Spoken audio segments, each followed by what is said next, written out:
Hello, once again, this is the Professor. As all my faithful little students should know, I was challenged to a review-off, if you will, and I'm going up against 116 randomness to see who is the best at reviewing video games. So with that said, here we are today with only my third video game review ever, and today I will be looking at none other than the epitome of SNES RPGs. That is the time-traveling adventure known as Super Doctor Who.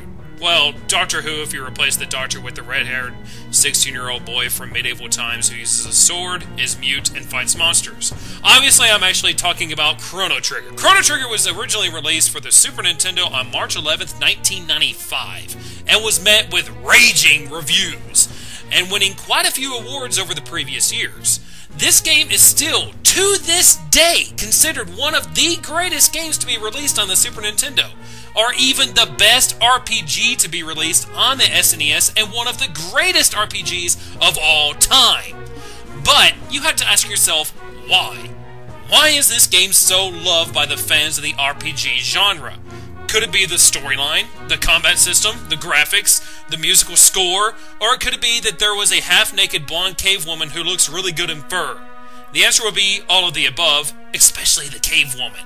The story follows the adventures of Chrono, a young man from Gardena, who gets thrown into the fray when a charming young lady, better known as Marl, gets magically transported to the past, after he bashes into her to say hi, of course, and he ends up jumping in to find her. Chrono must battle his way through the past, present, and future timelines of his world to eventually stop a crisis that sends the world into decay and puts every human on the endangered species list.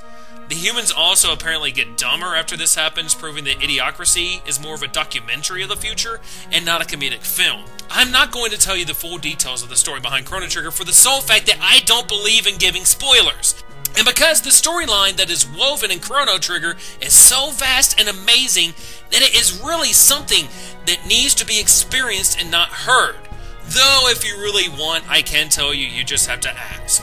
Now, throughout Chrono's adventures, he meets many different characters, including his childhood friend and mechanical genius, Luca, the young tomboy with attitude, Marl, the futuristic technological miracle, Robo, who also has one of the greatest themes in the game, by the way. Robo's theme is so freaking sweet, he's made of metal, yes he is. He has a heart unlike the Tin Man from the fucking Wizard of Oz.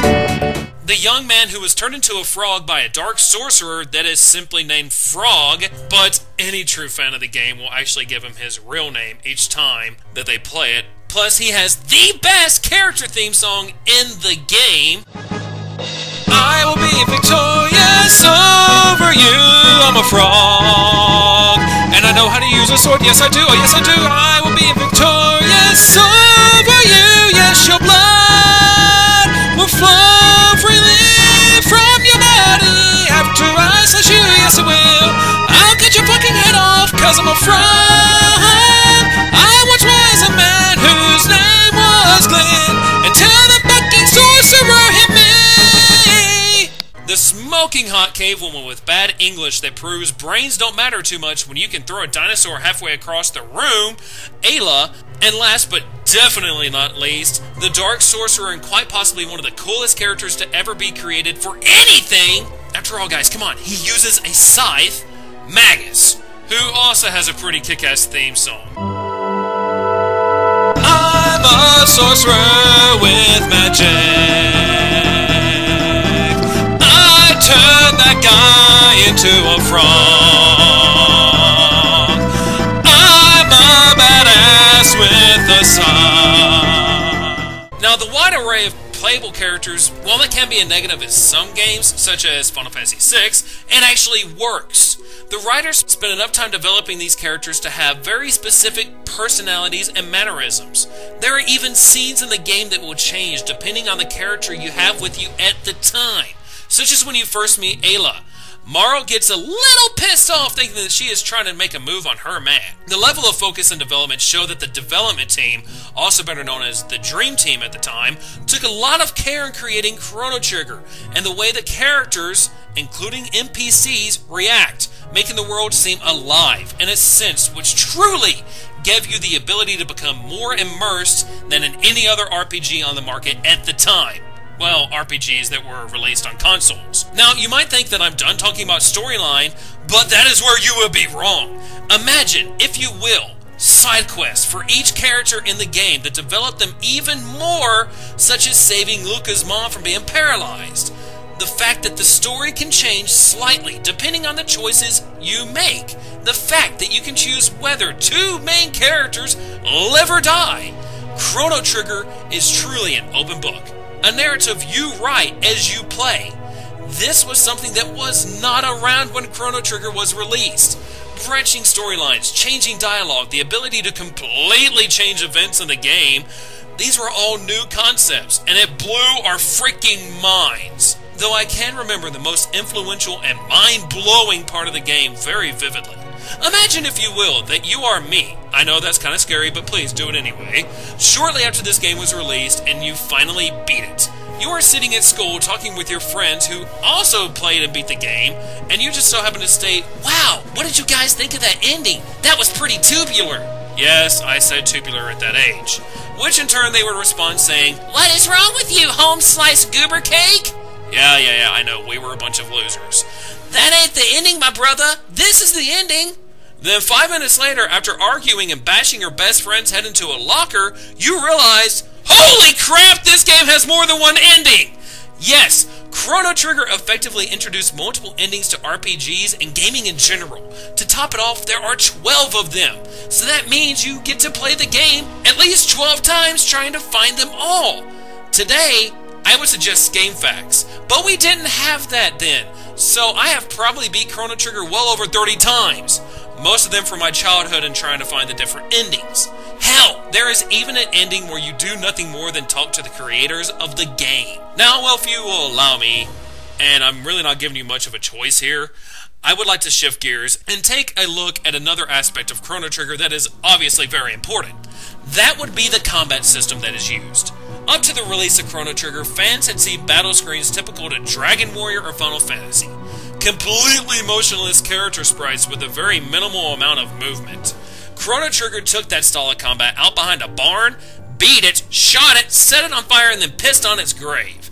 What we had was a battle screen that took place right on the field, as well as the characters were constantly moving, making them seem more real. There was full motion animations for each spell that was cast, and each was a different animation. And to top it all off, the characters would actually hit what you told them to attack. The last part was the biggest selling point, for me at least. While I love the classic Final Fantasies, don't get me wrong, at the time, I always wished my character would just run across the screen and actually hit the monster you told him to attack. Seeing this actually happen in Chrono Trigger was definitely a kick-ass moment. It gives you that pleasure of knowing that you actually hit something and actually got to see it happen, much like the joy that you can get in the Zelda game by watching your sword slash through an enemy each time you attack. To build on this, with the battles actually taking place on the field, there was no battle loading screen, such as in Final Fantasy. This made battles seem as if they were happening in real time, and it made the combat flow that much better with the exploration sections of the game. The way they were able to get by without battle loading screens, though, was how enemy encounters actually happened. No longer was it a random encounter where you take a number of predefined steps and are magically sucked into battle, but you actually had to touch your opponent first to initiate combat with them. Chalk all of these items together and you have quite possibly the most enjoyable and innovative combat system for any RPG ever released on the SNES. Next, I want to cover the graphics really quick. Now let me give my thoughts on the graphics for this little masterpiece in a very few words. God damn, this is pretty! But what else can you expect when the person who came up with the character designs and was the lead artist for the game was none other than the legendary Akira Toriyama himself? That's right, the reason Chrono looks so much like Goku is because, well, they were designed by the same person. The world is lush, with no area left to be plain or dull. The level of detail and design for the environment alone is, well, awe-inspiring to say the least. Every timeline you went to just felt, well, right for lack of a better term. The Stone Age truly felt like the Stone Age, and the post-apocalyptic future truly gave you a sense of depression for what had happened. But in my honest opinion, the most well-designed area of the game, and the most inspiring section, would be none other than Magus's Castle.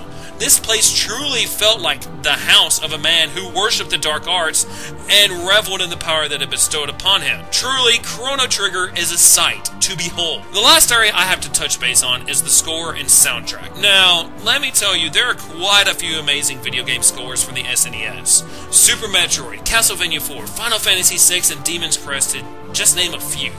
But each of these pale in comparison to Chrono Trigger. But that is what you get when you team up Yasunori Misuda and Nobuo Uematsu, who are two of the greatest composers for video games to ever exist. If I had to make a comparison, Mitsuo-san would have to be Beethoven, and Uematsu-san would have to be Jimi freaking Hendrix. The score was used in a way that set the mood for each area in the game in a way that, once again, pulled you into it and made you become one with Chrono Trigger. They even went as far to make themes for each of the characters, and I've already told you my favorite 3 of those. Now, to be honest, I think that the theme for Chrono Trigger should go down in history as one of the best and most iconic video game themes ever, right alongside the Legend of Zelda theme and the Crystal theme from Final Fantasy. The score was so freaking good that it even inspired some guys to make a symphony out of it. Check it out by searching Chrono Symphonic on Google. It is amazing. Overall, Chrono Trigger is a fantastic game that I would call next to perfection. From the large and well-written storyline, the innovative combat system, the mind-blowing graphics, and lastly, the orgasmic musical score, Chrono Trigger is a game that, to this day, I will give a 10 out of 10. If for nothing else, it is one game that truly stands the test of time. I have beaten it over 30 times, and intend to one day sit down and beat it yet again. If you have not experienced this masterpiece for yourself, then you really need to. Even if you have to use an emulator to play it because the cartridge itself is freaking expensive. Truly, if you are a fan of RPGs at all and have not played Chrono Trigger, there is definitely something wrong with you. Though to close things out, I would like to raise the one complaint I have, and that would be with the cover art itself. No, don't get me wrong, it is very beautiful and well drawn.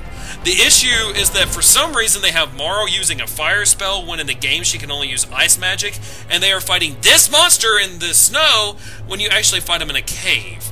It is kind of sad to see such obvious continuity errors on the case of a game and the cover art of the box of an otherwise perfect game. And this is the Professor, and I hope you all enjoyed watching this as much as I enjoyed making it. Adieu. Chalk all of these items together and you have quite possibly the most enjoyable and innovative combat system for... To be honest, I think that the theme for Chrono Trigger should go down in history as one of the... Hello? Hey? I was just calling to see what was going on. You told me to call you when I left.